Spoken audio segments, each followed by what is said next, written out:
I suppose the big question is, can the markets trust the Chancellor to balance the books when he's backloading so much of this fiscal squeeze until after the general election in 2024?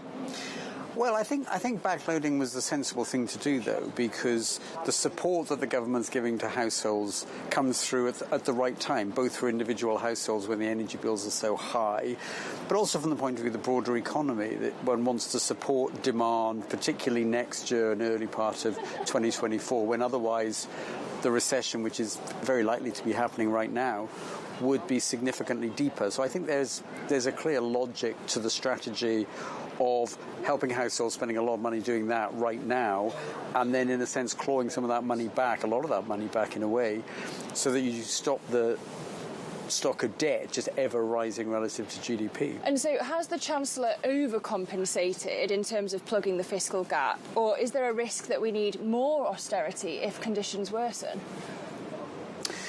Well, what the Chancellor has announced is a profile for taxes and spending, which just about, on our OBR central forecast anyway, just about stabilises the stock of debt to GDP 5 years from now. In fact, it slightly falls right at the end of the forecast horizon.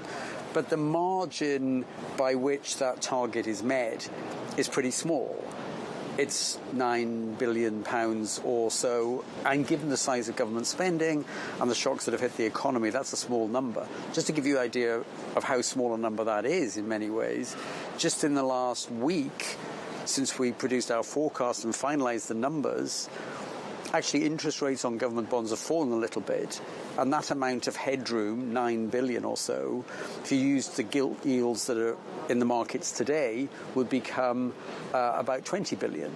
So that just shows you how much that can move just in the space of a few days, and you're trying to forecast what's going to happen 5 years in the future. So it's a very tight margin. And your fellow former Bank of England policymaker Michael Saunders told me this week that Brexit's permanently damaged the UK economy. Without it, we probably wouldn't have austerity today. Was he right?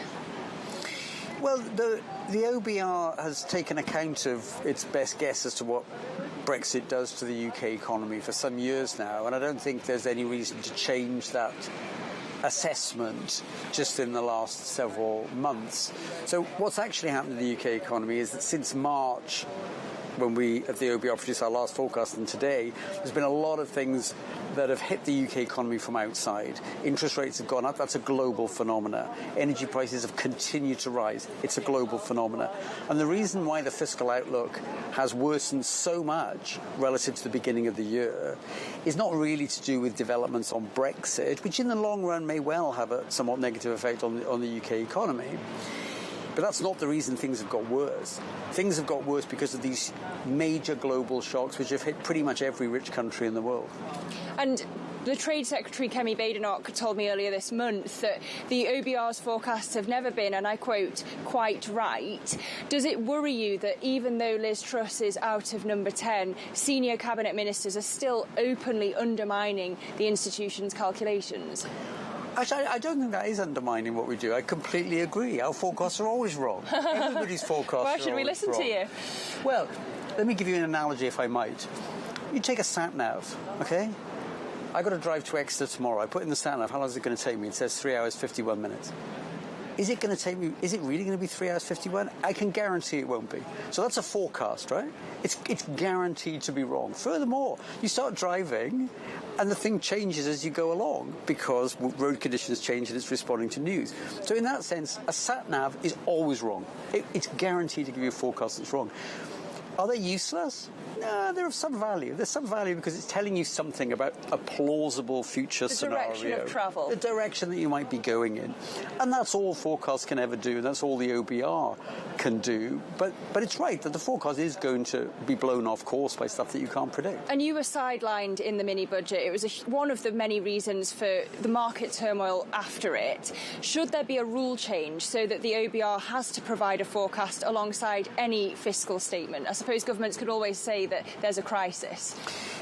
I mean, the rules of the game are that we need to produce a forecast twice a year, twice in every financial year, and at the time of budgets. That's normally when it happens. Of course, the mini-budget, by definition, wasn't a full budget. It was a mini budget. And there has been, I think, a bit of a tendency for governments in recent years to make fiscal announcements outside of formal budgets. That may be not the most helpful development.